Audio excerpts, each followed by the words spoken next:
There's never been a radio silence quite like this one.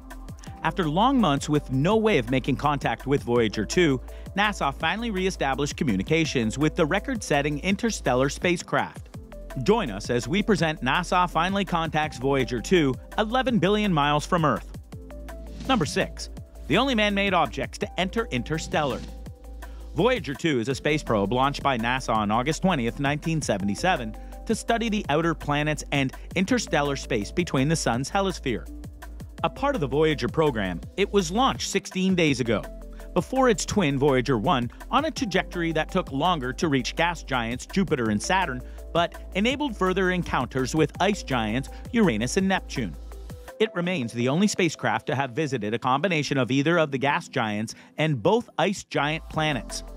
Voyager 2 was the fourth of 5 spacecraft to achieve the solar escape velocity, which allowed it to leave the solar system. NASA's Voyager 2 is the second spacecraft to enter interstellar space. On December 10, 2018, the spacecraft joined its twin Voyager 1 as the only human-made objects to enter the space between the stars. Voyager 2 successfully fulfilled its primary mission of visiting the Jovian system in 1979, the Saturnian system in 1981, Uranian system in 1986, and the Neptunian system in 1989. The spacecraft is now in its extended mission of studying interstellar space. It has been operating for over 44 years and has traveled a distance of more than 11 billion miles from Earth. Voyager 2 remains in contact with Earth throughout the NASA Deep Space Network's facility in Australia. In 2020, maintenance to the Deep Space Network cut outbound contact with the probe for 8 months. Number 5. Communication re-established. Location in Canberra, as part of NASA's Deep Space Network, the DSS-43 radio antenna is used to communicate with Voyager 2. Originally, the Deep Space Station 43, or DSS-43, was constructed in 1969 to 1973 as a 64-meter diameter antenna. It was built to communicate with spacecraft at greater distances from Earth as the signal became weaker. However, it was extended from a 64-meter diameter antenna to a 70-meter diameter in 1987 to enhance its capabilities for the Voyager 2 1989 encounter with Neptune. It is the largest steerable parabolic antenna in the southern hemisphere. The massive structure, weighing more than 3,000 tons, rotates on a film of oil approximately 0.17 millimeters thick. The outer panels are perforated, allowing rain and wind to pass through them. Fast forward to March 2020, the DSS-43 was taken down as part of routine maintenance. The facility required critical upgrades and hence had to be shut down for approximately 11 months for the work to be completed. During this window, Voyager 2, which was over 11.6 billion miles away from Earth and was getting further all the time, couldn't receive any communications from Earth, although its own broadcasts back to us were still being received by scientists. Finally, on October 29, 2020, Mission Operator sent a series of commands to NASA's Voyager 2 spacecraft for the first time since the service disruption. Thankfully, Voyager 2 returned a signal confirming it had received the call and executed the commands without issue.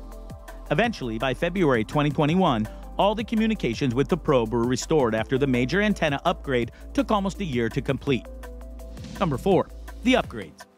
Successful pings between radio antennas and spacecraft aren't usually newsworthy events, but Voyager 2 is such a storied and historic probe, it rightfully gets special attention.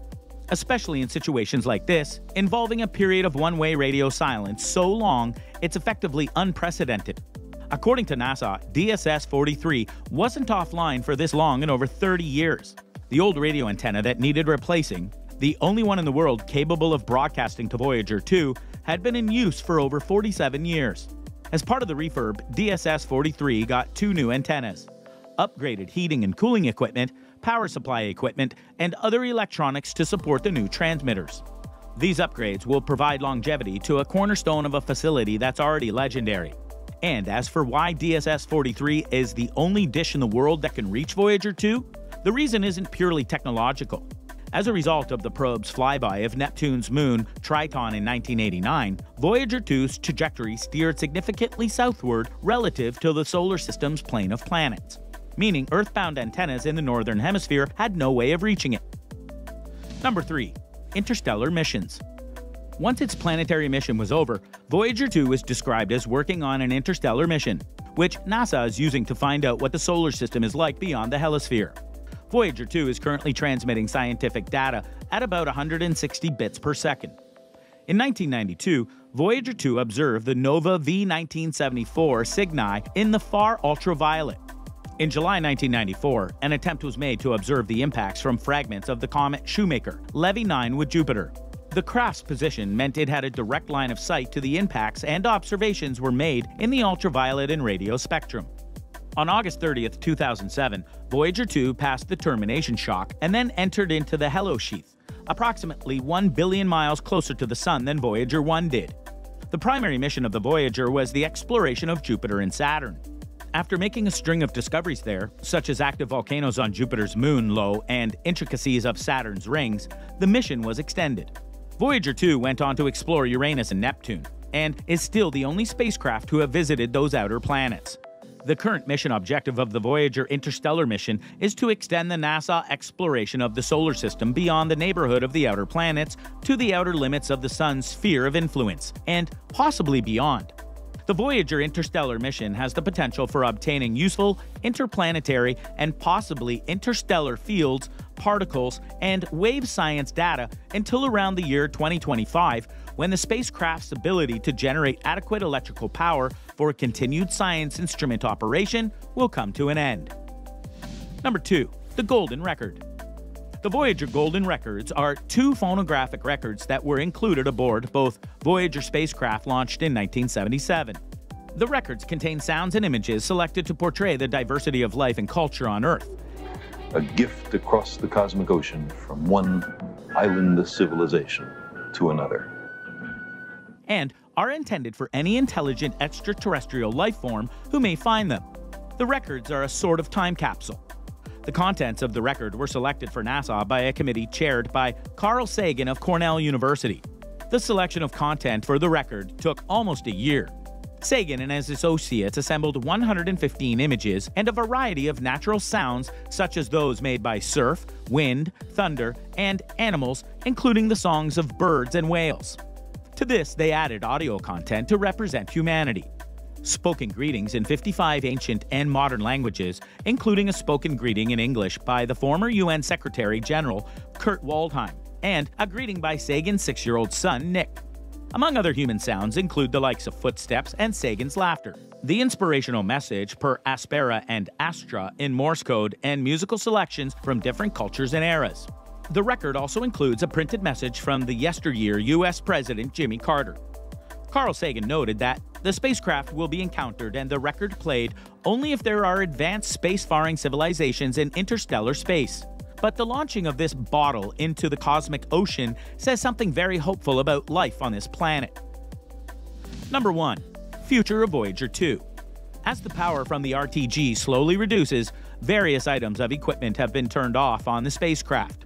The first science equipment turned off on Voyager 2 was the PPS in 1991, which saved 1.2 watts. In 2023, Voyager 2 is expected to pass Pioneer 10 to become the second furthest spacecraft from the Sun at a distance of somewhere around 12 billion miles. Voyager 2 is expected to keep transmitting weak radio messages in 2027, 50 years after it was launched. It is not headed toward any particular star, although in roughly 42,000 years, it will pass light years from the star Ross 248.